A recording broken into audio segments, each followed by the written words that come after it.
So good morning, good evening, good afternoon. This is Jennifer Sarah. I am the Global Director of the World Bank Global Water Practice, and we're delighted to have you join us for this session on achieving universal access to sanitation. It can be done. This is a very, I'm delighted to moderate this session. It's a very upbeat session because we're delighted to have some of the best global practitioners and leaders who have actually achieved major success in sanitation delivery in national programs at scale. We only have 45 minutes for the presentations to get through the presentations. So just very quickly on housekeeping, please keep your microphone muted and your video off, but please do use the chat box. Please put your questions, your comments, share whatever information you want. After the event, we will answer any questions that we don't have time to answer, and we will share any information that you have contributed. We are very excited to have a ministerial panel that will share their country experiences on delivering major national sanitation programs in Asia. We really want this session to inspire other countries and other development practitioners to elevate their ambition, to accelerate their impact, and believe that universal access to sanitation is possible. As we state again in the session title, and this is thank you to Valerie Curtis, this is her title, It Can Be Done. So really this purpose of this session is to quickly in 45 minutes showcase success and inspire other countries to embark. We will quickly go through the presentations, a couple questions to the panelists, and at the very end, we will be able to stay on for another 15 minutes for a continued discussion.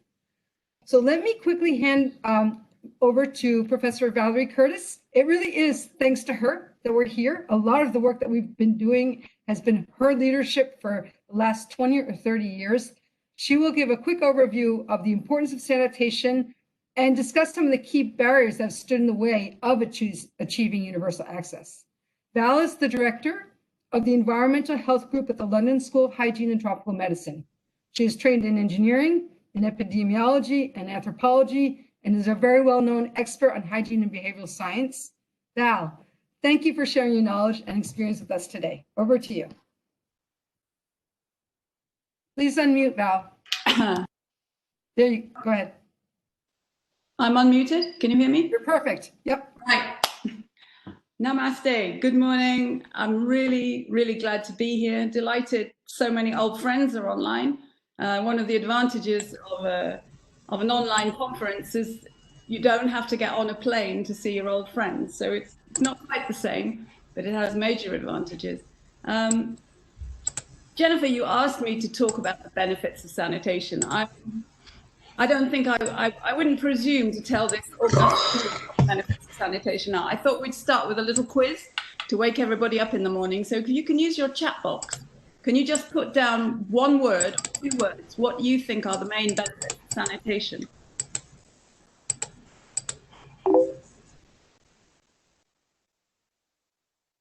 Did that make sense?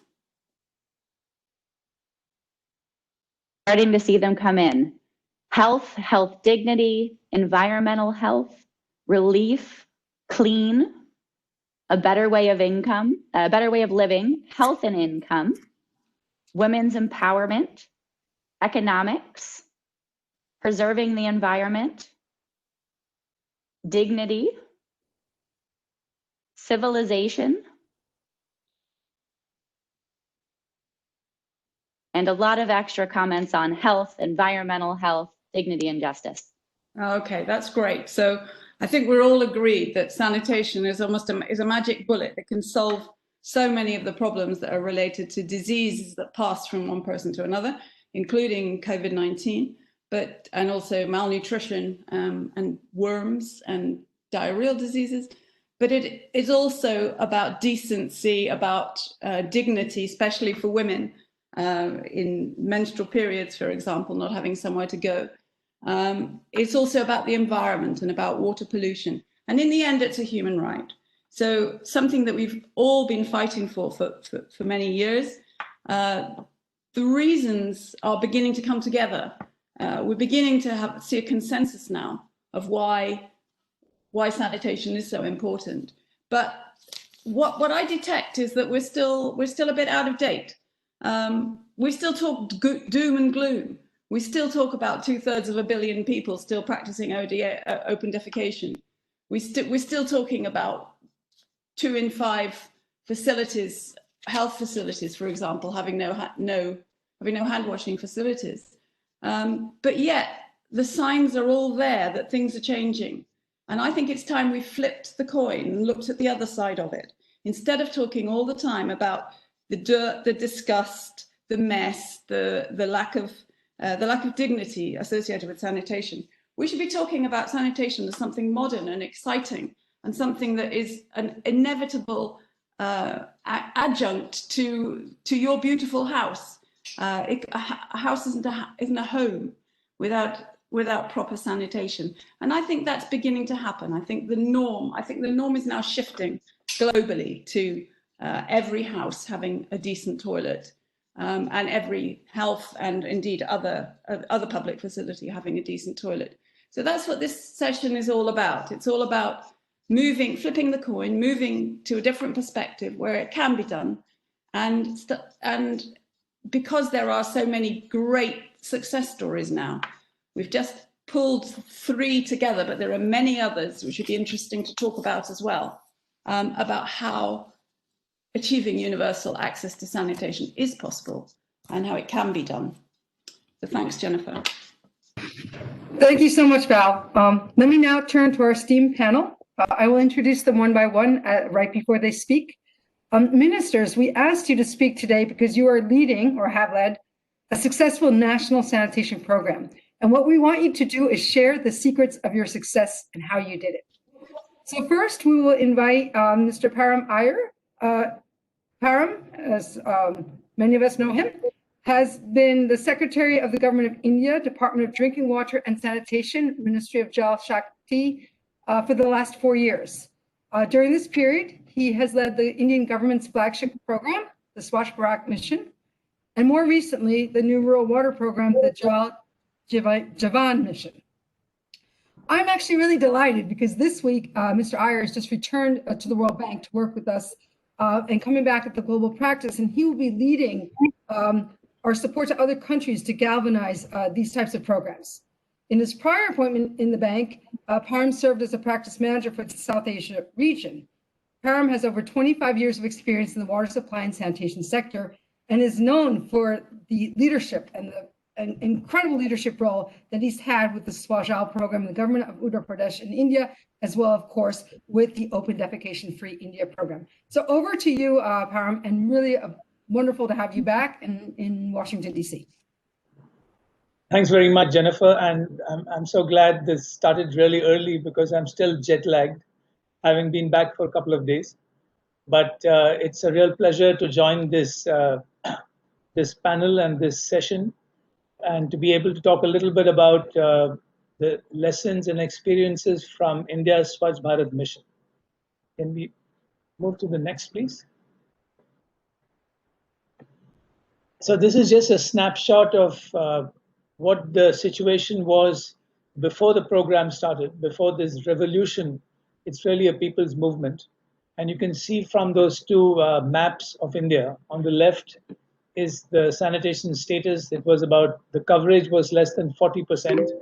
And then, of course, October 2nd, 2019, which was the 150th birth anniversary of Mahatma Gandhi, the country declared itself open defecation free. And just in terms of the big numbers, more than 550 million people changed their behavior, because that was the real focus, a change in behavior. But a lot of toilets were also built, more than 100 million. And you can see the number of villages which became ODF, open defecation free. So it was quite a transformation. And how did this happen? What were the challenges? I'm going to talk a little bit about that. Next, please. Right. Now, before we get into the sort of challenges we face, I thought it was important, and I saw a lot of these impacts which came up when Val asked people what sanitation meant to them in the chat box. And we thought it was very important to get external evaluations done, rather than the government of India talking about the successes on its own.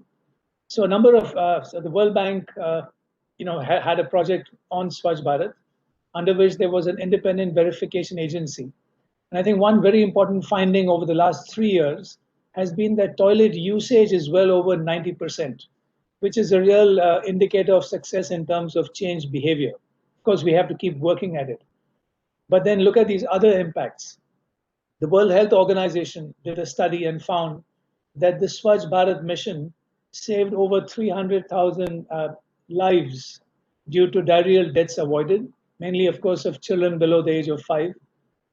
We all know sanitation improves health, as many people mentioned, a study by the Gates Foundation. Interestingly, and I was the one who put in economics, UNICEF did a study for us, and they found that in an open defecation-free village, a single household can save over $700 a year, mainly on account of avoided medical fees, time saving, real estate value appreciating, and a lot of jobs have been created due to Swachh Bharat. Interestingly, another study done by UNICEF found that there's a huge positive environmental impact, particularly in terms of groundwater contamination. And an ODF village is 12 or 11 times less likely to have groundwater contamination than a village where people defecate in the open. So these are just some of the broader impacts and the positive externalities of the program. Next, please. Now, when we get into these big challenges, we talk of the 4 S's: scale, speed, stigma, sustainability. And how do you change the behavior of 550 million people? It's one thing doing a pilot like we did in Swajal 25 years ago. And it's another thing to go at a huge scale. And this was essentially done by creating Team Swachh Bharat. We had numbers, we had local village motivators, school children, collectors, everyone got involved. It became a people's movement, something which our Prime Minister called a Jan Andolan. And then, of course, there was the need for speed. Having given us a 5-year window, the Prime Minister challenged everyone to get the job done in a limited amount of time. Now, obviously, many people would think that how can you do it in such a short period of time? But I think one thing we learned, and Jennifer, Val, and I, 20 years ago when we started the public-private partnership for hand washing with soap, one thing we were told by the private sector was, build a sense of urgency and avoid the drip approach. You need to do it fast, you need to hit them hard, and you need speed. How do you deal with stigmas? In India particularly, for generations, people have been defecating in the open. And many of them thought that having a toilet at home, as Val mentioned, the world is increasingly moving towards, is a bad thing. It's a dirty thing. And so those habits and beliefs needed to be changed, both through mass media, designing these big campaigns, but also importantly through interpersonal communication. Having a cadre of 600,000 village motivators, one for each village, who went there and triggered behavior change. That word trigger came into the jargon during Swachh Bharat. And then finally, sustainability, which is what the government has been working on now for the past 2 years to make sure that people don't slip back into old habits through communication, through capacity building, through incentives. And this is currently the focus of Swachh Bharat Phase 2. Next, please. And I thought this is, I think, my second last slide. I think it would be important because we are talking about how to do it. And this is something which we have been talking about for the past couple of years. How do you implement such large programs? And therefore, we coined the A, B, C, D, E, F of implementation. The first A, normally I would have run it as a quiz, but because of the shortage of time, I'm just giving it to you directly. Align. The Prime Minister, and you can see a little cartoon of the Prime Minister on that famous 15th August 2014 speech, where he threw out this vision of making India ODF in 5 years. But having thrown out that big vision of the leader, it's up to the rest of us to align ourselves with that vision. And particularly in India, where we have a large federal system, with the provinces having potentially different political parties in charge, going all the way down to the district and the village level, we activated what in India we call the PM, CM, DM, VM. So the Prime Minister of the country, the Chief Minister of the province, the district magistrate of the district, and the village motivator. And we aligned this to make sure that there was congruence all down the line. And then you need a team which believes. So how do you create that team? A committed team which actually believes that this impossible is nothing goal can be achieved. And then you need to inspire them to believe that, in fact, it is impossible is nothing. So creating the team all the way down to the village level, that became very, very important. C, of course, for communication, critical in any program, particularly in the Swachh Bharat mission, whose mainstay was actually communication. And whether it's mass media or interpersonal communication, this became very, very important. We brought in experts like Val Curtis to help us design these campaigns. So bring in the experts, design a campaign, and communicate. And then D is for democratize. It had to become a people's movement, particularly in a large country like India. So communities had to be empowered to implement, to be accountable for making their villages open defecation free. And all the way along, it had to be a people-run campaign. But it was also important to keep running campaigns to keep the buzz alive. Evaluate, I just showed you a few slides where it was important for external evaluations, for the credibility of the program, and also use the results to course correct and follow through, which is what we spoke about. To sustain behavior change, you need to keep working at it because the job is not done. It's never mission accomplished, and you have to keep working at it. Next, please. And finally, the 4 Ps were the big lessons we learned coming out of this program. These are the 4 pillars of behavioral transformation. The first is political leadership, something which many people take for granted. We were very lucky in India that we had the chief executive of the country, the prime minister, who lent his sort of political capital. So there was huge political will and leadership right from the very top, which was really the wind at our back. But then Seconds remaining.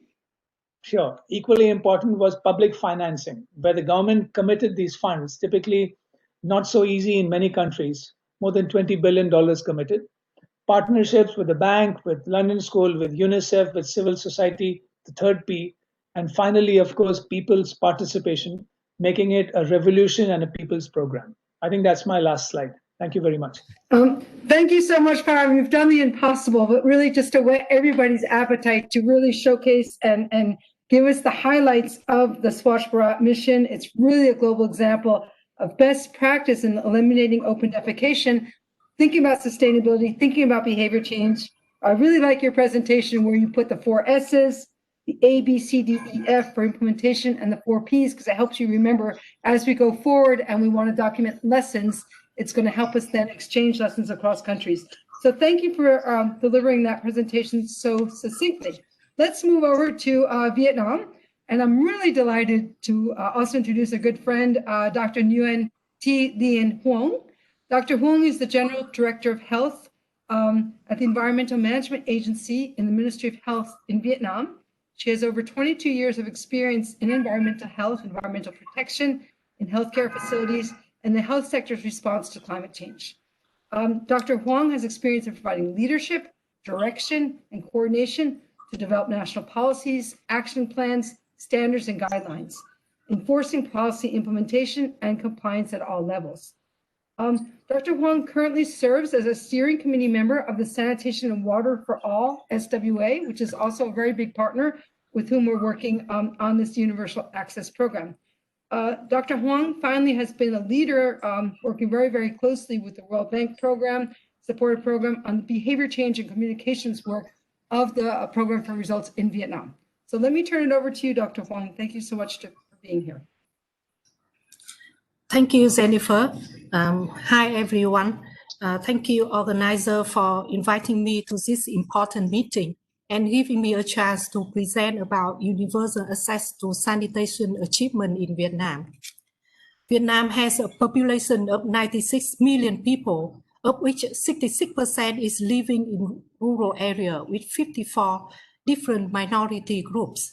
Vietnam's government has strong efforts to promote rural water supply and sanitation through its launch of a national strategy on rural water supply and sanitation in the year 2000, which set a target toward universal access to water and sanitation by 2020. Under the strategy, 2 national target programs on WASH and a national action plan on SDGs have been implemented with strong multi-stakeholder partnership of government and partners from civil society, the private sector, international organizations, and NGOs. Technical and financial support from donors, especially from the World Bank, has been mobilized.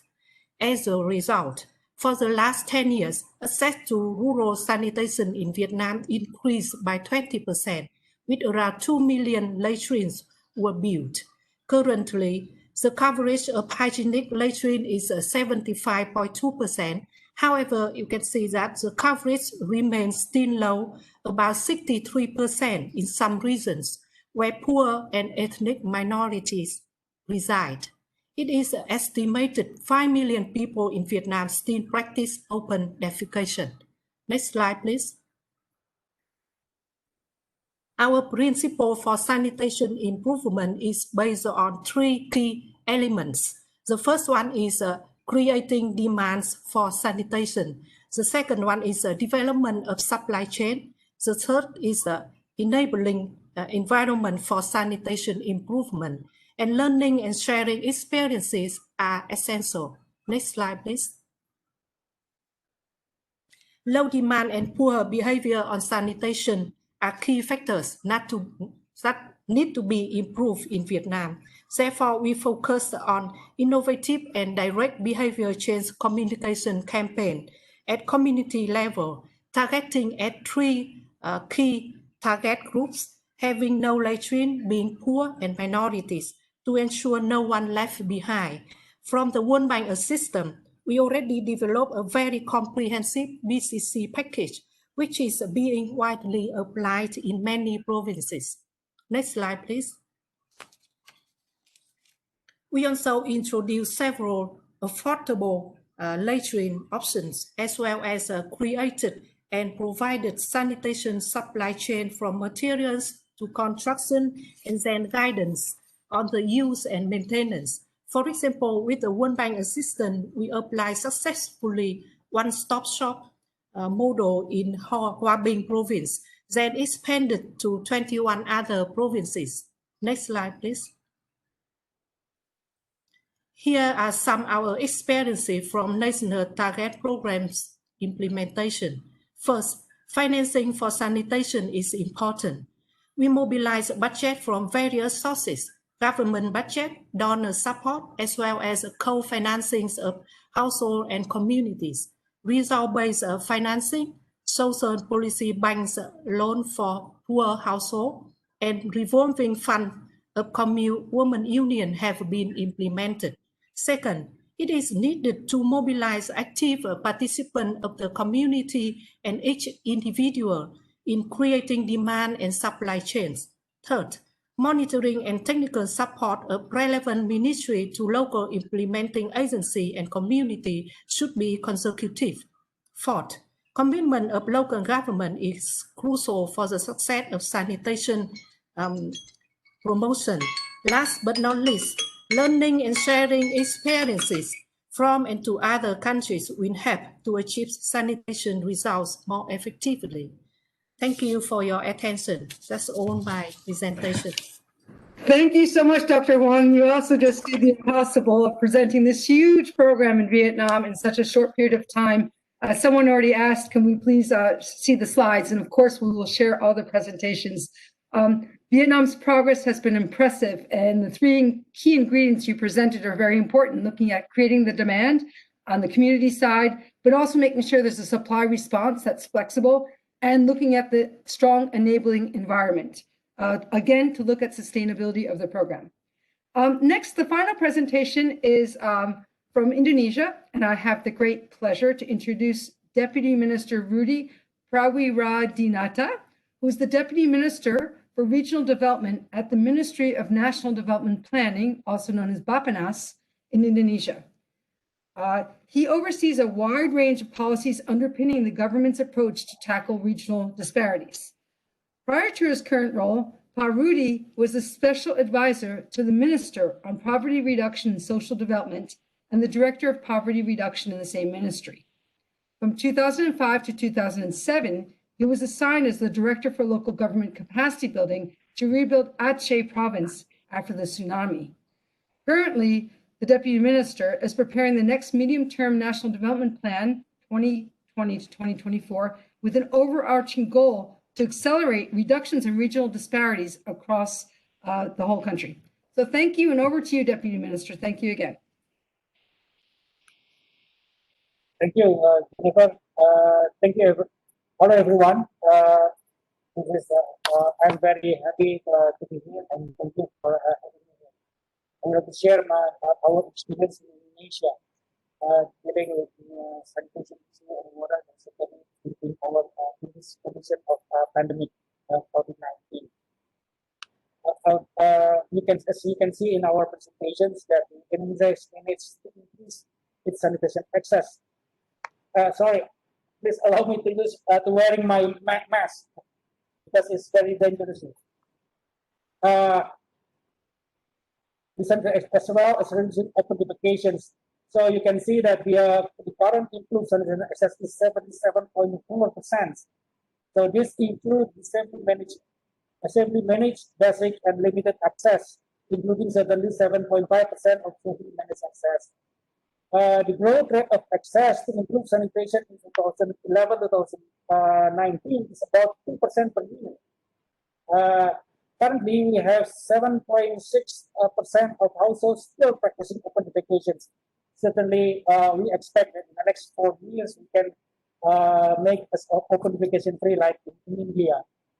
This number continuously reduces from 2011 to 2019 with the rate of 1.4% per year. So expectedly, if we can keep with this rate at the end of 2004, we can come to open defecation free.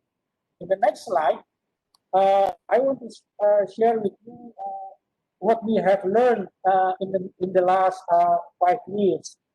So, we definitely continuously to conduct advocacy and capacity building of local governments, as the capacity of local government vary from western part of Indonesia to eastern part of Indonesia. So this is very important. And we learned that create strong coordination between different institutions and sanitation sector through working group or forum. This is also very important and significant. To provide systematic technical assistance to local government. This is also point 1. To improve sanitation strategy planning and institutional settings. Bring and collaborate multiple programs. Yeah, again, this is multiple issues here, so we have to make sure that there is a link and collaborate among the programs. Encourage innovation and funding mechanisms. Again, we need a lot of huge fund to success of the program. Based on this, in the next slide, based on our experience, we set the national policy for sanitation sector development in our national medium-term development plan, where the main objective is to achieve sustainable sanitation services with five main agendas to improve first institutional settings, commitment of local governments, and certainly the infrastructure development, partnership and funding support. As I mentioned to you earlier, we need a fund to support the program, and most importantly, behavior change. I think partner also has mentioned about this towards safely managed sanitations. Not to mention that we have variety of culture in Indonesia. So in the next slide, I want to share you based on our study how much money, how much fund that we need to achieve our target. So based on this study, at least we need $13 billion. So this includes both hardware and software in domestic wastewater, solid waste, and to eliminate open defecations.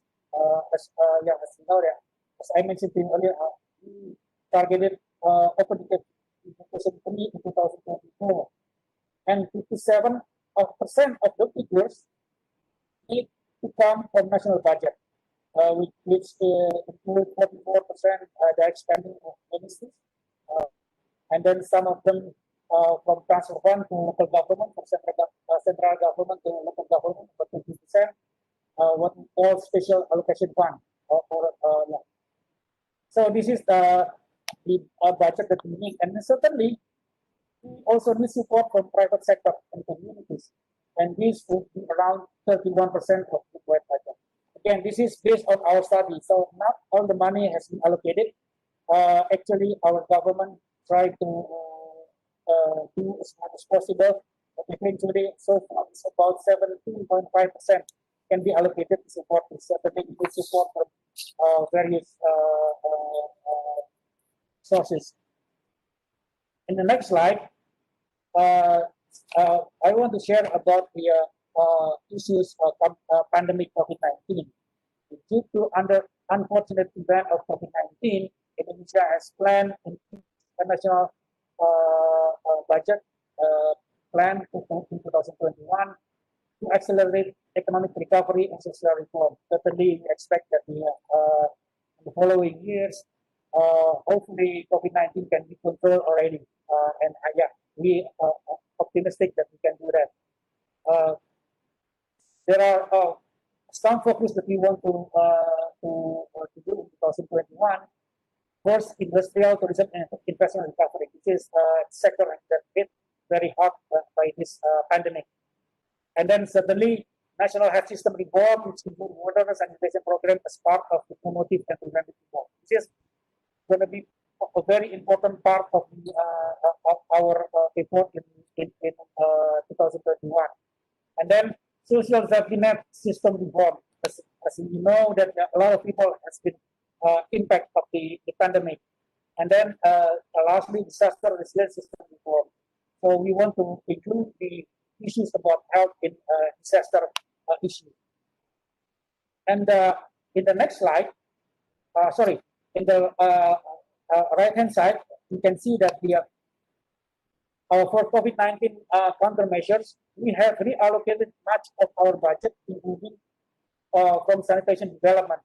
Actually, not only in 2021, in 2022, we also we rearrange our budget to focusing in for COVID-19, including the health, water, and sanitation as well. And in 2021, as you can see, this is our commitment how to fight the COVID-19, including national health system, which is certainly including water and sanitation. So from 487 billion to 1 trillion rupiah, or about $32 million to $67.7 million. This is to align the countermeasure with sanitation development. So this is the additional fund we try to allocate to focusing a lot of activities in improving the national health system. So I think that's all that I can share with you. Hopefully, can add it up to the experience with other partners. Thank you. Thank you so much, Parvati. Again, thank you for also presenting a very, very impressive program in 5 minutes. Indonesia really is showing steady progress towards eliminating open defecation and, as you say, preventing backsliding and moving up the ladder towards safely managed sanitation gradually. I really want to recognize your government also that you've put WASH as a first line of defense against COVID-19 and increasing investment in sanitation, where we're always worried that money is being taken away from WASH to put into health when we understand that WASH really is a frontline defense. These financial and political commitments, combined with the innovative funding mechanisms that you have described, are really key to advancing towards universal access and protecting lives and livelihoods. I want to ask each panelist one question. We don't have much time. There's been some questions coming in the chat box about subsidies, and we can handle those offline as well. But the one question, if each one of you, after you've led these big national programs in your country, if you were to do it all over again and you have a colleague minister from another country who said, we want to do something similar in our country. What is the advice that you can give me? What is the most important thing I need to know and I need to do to get this right as I design and implement a program in my country? So why don't I go ahead, I'll just go and ask first Param, then Dr. Huang, and then Pa Rudy. So Param, over to you. What's your word of advice? Yeah, thanks, Jennifer. If there was one piece of advice, I would say you've got to become a traveling salesman to market sanitation. There's no intrinsic demand for a toilet. There wasn't in India. So you've got to go out there, make the case, persuade people why it's important. So I would say get out there and become a traveling salesman, get your marketing act correct. Okay, well, that's great advice. Dr. Huang, over to you. What is your advice? First of all, sorry. You're good. We can hear you. Yeah, first of all, I would like to emphasize that government support is crucial for sanitation and hygiene promotion. Vietnam government consider WWWeek is a high priority, so the national strategy and target programs on WWWeek was soon issued to mobilize the government budget and donor support. Therefore, my advice is that we need to do high-level advocacy to get the national and local government commitment. If the government committed to promote sanitation, and then there will be intervention and also resources to achieve a target. The second, behavior change communication is very important. In provinces where we apply model on BCC for creating demand and supply chain, the coverage of hygienic latrine increased rapidly, especially in the region where poor people and ethnic minority reside. Therefore, an appropriate BCC program should be developed at a very early stage of the implementation. The BCC program should apply multiple communication channels to reach our target audience if we want to achieve the universal sanitation access. And the third, when people have a demand, we should make sure that sanitation material and supply services are available at the local so that people can easily to access and buy. Engagement of private sector will help to strengthen sanitation supply chain. I think we should create an enabling environment to encourage the participant of the private sector and maintain local sanitation services. Thank you. That's great advice. No, thank you so much. And then over to you, Rudy. What is your advice? Thank you. Yeah, I think my advice particularly to countries almost like Indonesia, has variety capacity of subnational government and a lot of different cultures. So I think the most important thing is to intensify advocacy to all levels of governments, particularly on why and how to maintain the commitment to achieve the sanitation targets and achieve minimum service standard in sanitation. So this is very important.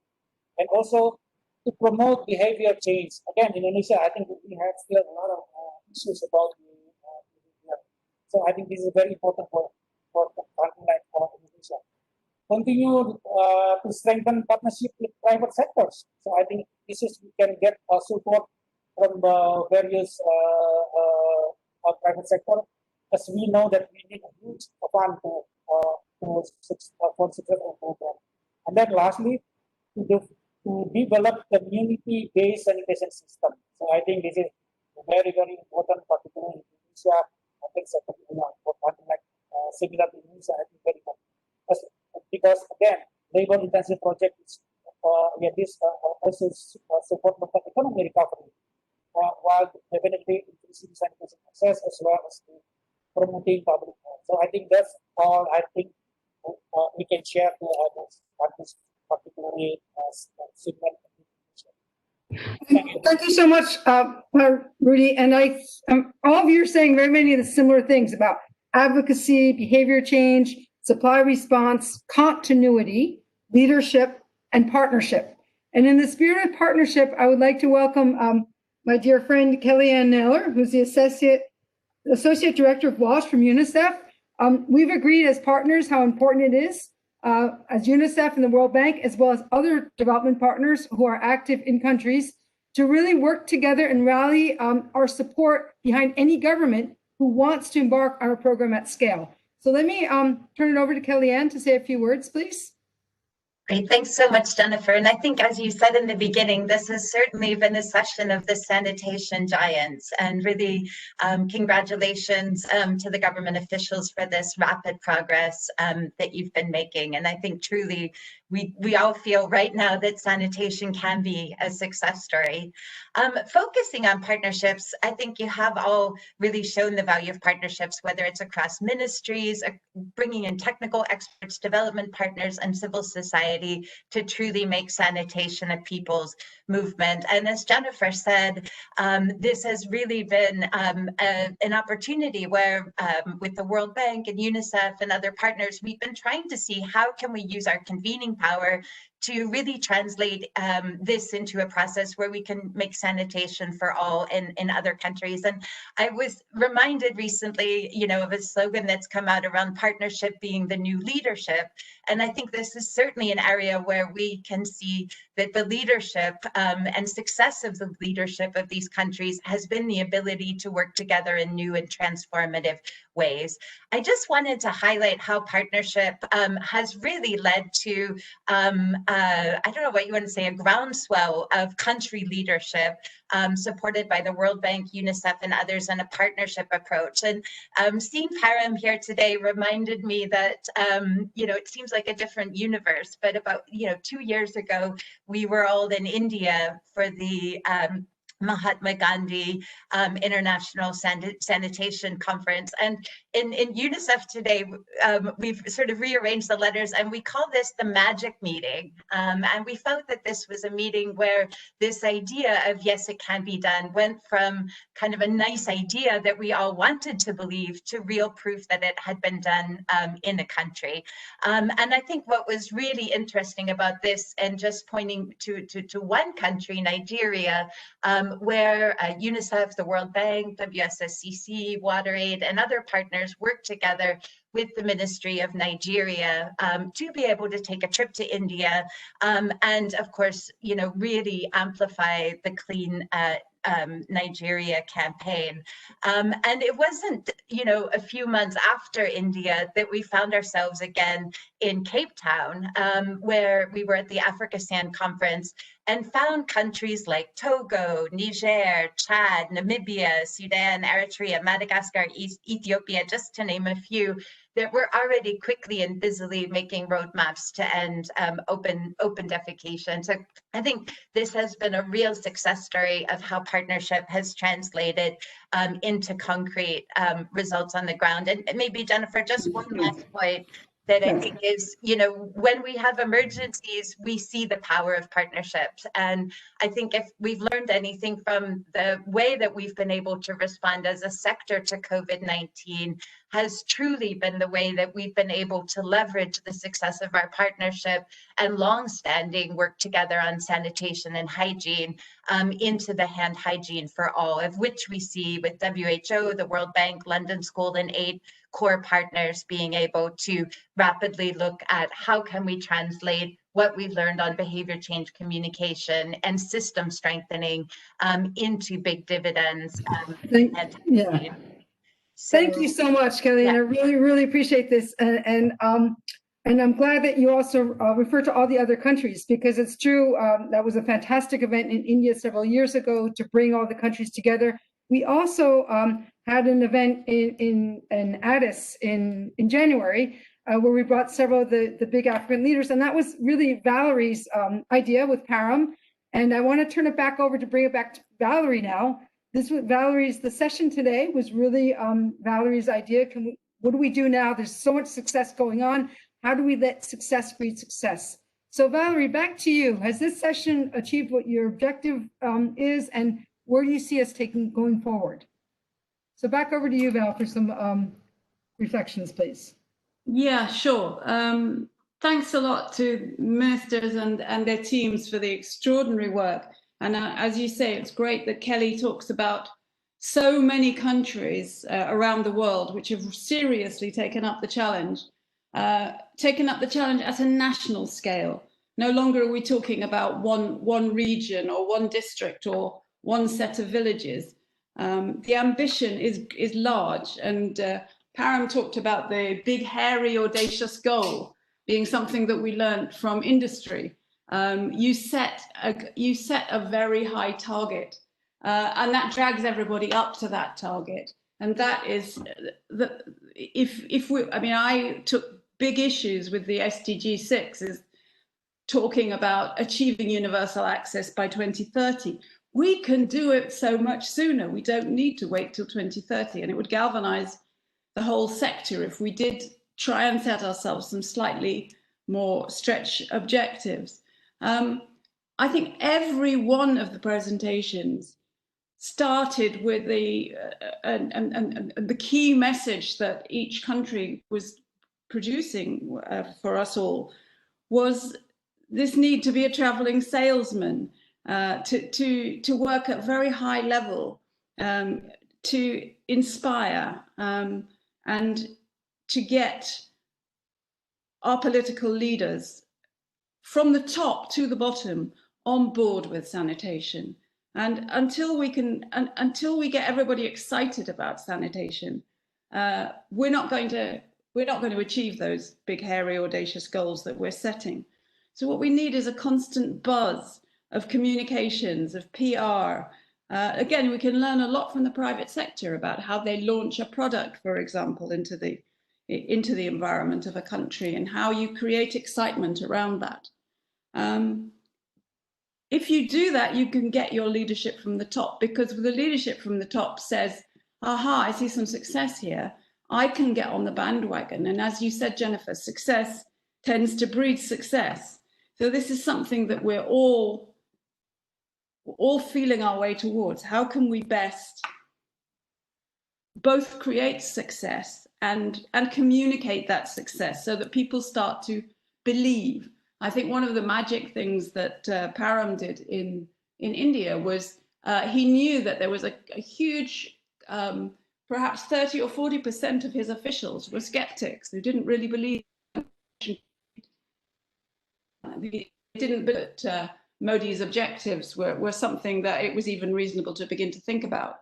But yet, he chose 100 of the 100 districts, which he called the low-hanging fruit, and worked very closely with them to solve all of their problems, so that every time a district came to him and said, I can't do this because A, I haven't got the funds, I can't do this because B, I haven't got the communications, I can't do this because I haven't got the resources for X, Y, and Z, I can't do this because the legislation doesn't support me.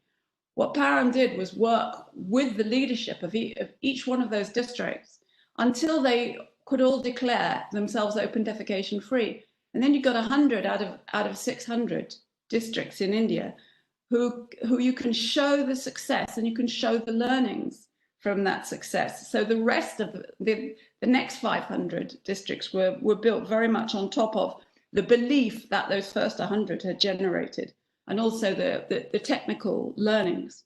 One thing that I found extraordinary actually in Vietnam and also in Indonesia, but particularly in India, was reward and recognition, making sure that people who had played a role in sanitation were, instead of being, okay, you work in that dirty area where, the sewage workers, which we don't really want to talk about. Instead, they're invited on the TV, they're given certificates, they're given awards. The chief minister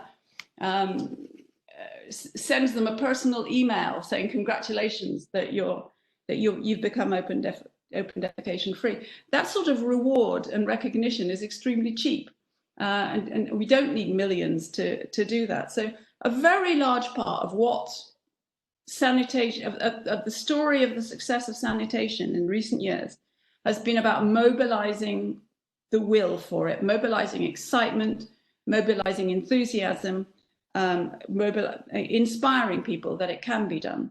And that doesn't require 20 billion rupees or dollars, or whatever. We're talking large numbers here. And then once you've oiled the wheels and things start moving, as I said, success starts to breed success, and everybody wants to get on your bandwagon. So I would say that really, this is not glib. Yes, we should try and do this. It will all hold hands and partnership, and it will all be great. This is serious. This can be done. It is. Many countries now are showing that it can be done. I don't think countries should be allowed excuses anymore that they can't do it, because rich and poor countries are showing what can be done. Meetings like this allow us to try and pull together some of those important lessons about how we can do it in many more countries. Thank you so much, Valerie. 30 years ago, I don't know if it was 30, that Param, you and I started the PPP and hand washing. And you said, look, it's about behavior change. It's about understanding human nature in a positive way, not disgust. We have to do something positive. And today you still continue to talk about motivation, behavior change, excitement, positive messaging. And that's the great thing about this session, because there are so many successes of big national programs. But I really appreciate what you say about reward and recognition. What I would like to do, and even though the session is officially over, for those of you who are in the, pretend we're in Stockholm and we're in the hallway coffee chat, I'd like for you just to throw in one last word. All of you go on the chat box. What is your one main takeaway? What is the big lesson you have of this session? And then I will ask each one of our ministers to have a final word. Erin, please read out what the main takeaways that people, what have excited you? What have you learned from the session?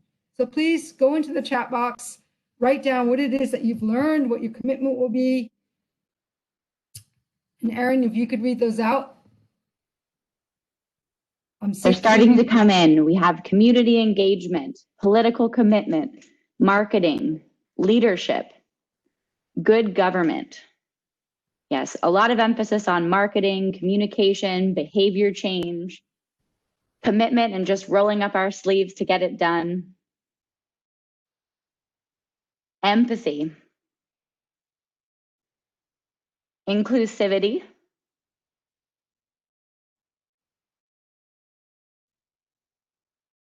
So who would have thought that we would have had spoken about sanitation for an hour and no one said the word latrine? No one said the word technology. So this is actually really interesting. It's great. Let me turn it back over then for the last word from each of our ministers. So Param, over to you, please.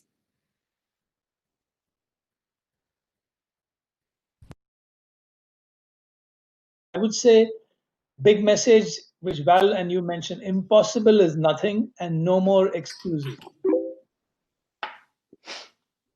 What? No excuses. No more excuses. Okay. Dr. Hong. I think the takeaway message for me is the political management commitment for the sanitation improvement is the most important for me in Vietnam. Okay, and Parudi, a final takeaway? Yeah, to me, the most important thing, again, as we have a variety of the capacity local government, leadership of the local subnational is very, very important, crucial. So I think we need to push that one. Thank you. So thank you. I mean, these are really important messages. How do you continue to galvanize leadership? So we at the World Bank, we're very, very committed to build on this. Like I said, today is just a session, a stepping stone as we continue this process to be able to encourage more and more countries to continue to focus on achieving universal access to sanitation, continuing to work with our partners to galvanize leadership. And we understand we also have to get to the ministers of finance. And that's very, very important. And at the very beginning, many people said sanitation is about health, it's about dignity, it's about empowerment, it's also about economics.